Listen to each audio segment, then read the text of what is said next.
Now, Neil Armstrong turned his attention to the moon. Eagle was face down, and through his small triangular window, Armstrong could see landmarks that he recognized. Each checkpoint was appearing 2 full seconds ahead of schedule.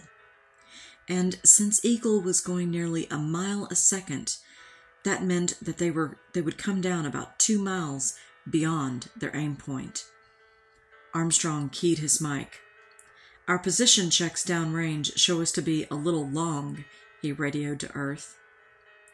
Now Eagle's engine throttled down, exactly on schedule, and Armstrong realized the computer was not aware of the error. The long break continued, and now, 46,000 feet above the moon, it was time for Armstrong to turn Eagle over on its back so that its landing radar would point at the moon. When he did, he and Aldrin found themselves looking out at Earth, afloat in blackness. At 40,000 feet, the landing radar came to life, blurting information on speed and altitude to Eagle's computer. From these data, the computer continually revised its trajectory calculations, and Eagle shuddered with corrective bursts from the maneuvering jets. Armstrong was surprised to hear them fire so often, much more often than in the simulator. No smooth ride at this stage. They were lurching their way down to the moon. Aldrin, meanwhile, began a running dialogue with the computer, checking its height calculations against the data from the radar. As expected, the two disagreed by several thousand feet. Aldrin knew the radar echoes were more reliable, and he planned to tell the computer to accept those data. But first, he wanted Mission Control to take a look. To do that, he keyed in a command to tell the computer to display the difference, or Delta H, as it was called. Suddenly, the men heard the high-pitched buzz of the master alarm in their ears. On the computer display, the prog light glowed amber. "Program alarm," Armstrong radioed. It was the crispness of his words rather than the tone of his voice that conveyed urgency. Quickly, Aldrin queried the computer for the alarm code, and 1202 flashed on the display. Aldrin did not know just what 1202 meant, and this was not the time to dig out the data book to find out, but it had something to do with the computer being overloaded with too many things to do. He had never seen this kind of alarm in a descent simulation. Now he wished it would just go away. In Mission Control, Gene Kranz felt as if he were in one of those bad simulations back in the dark days of early June. He had almost been glad when the problems began as soon as Eagle came around the moon, beginning with the spotty communications.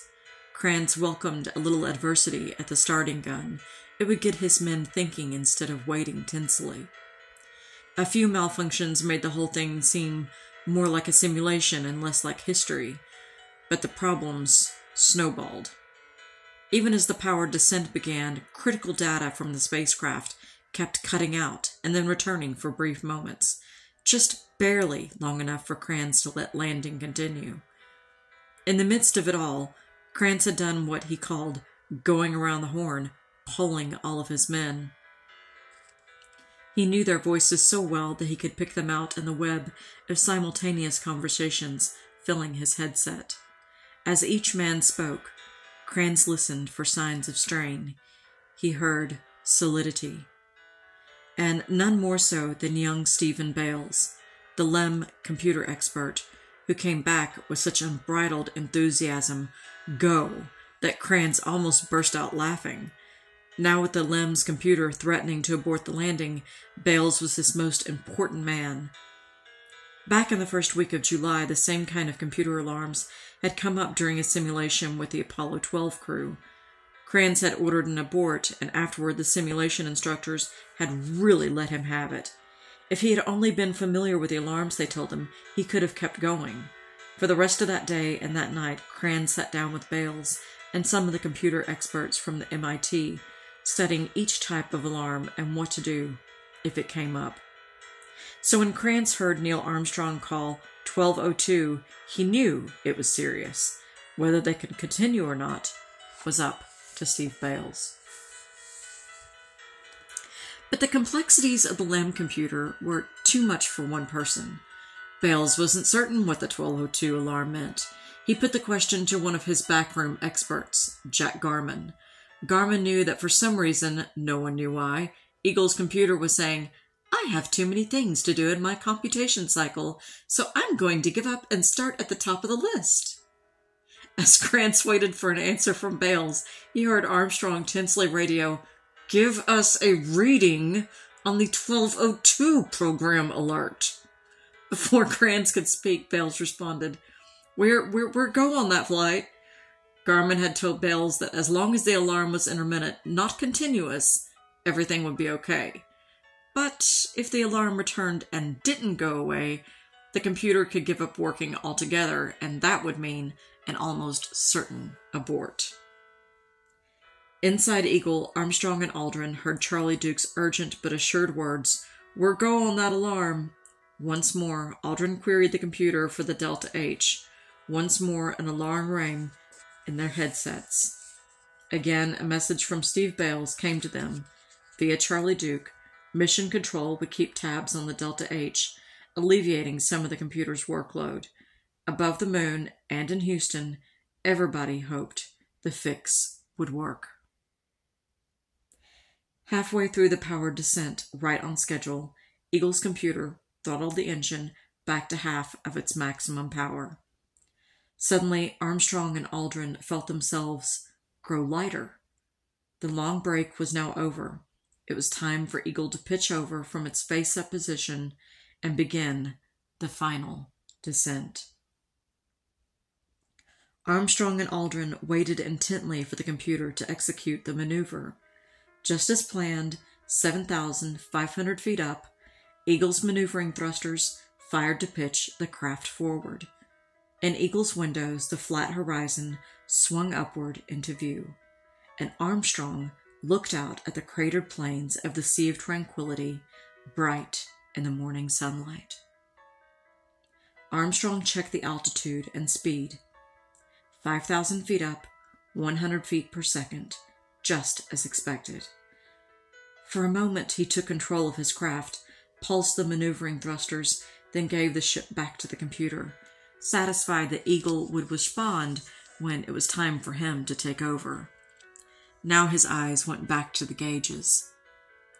3,000 feet up now, descending at 70 feet per second, about 48 miles an hour. Eagle was right on the planned trajectory.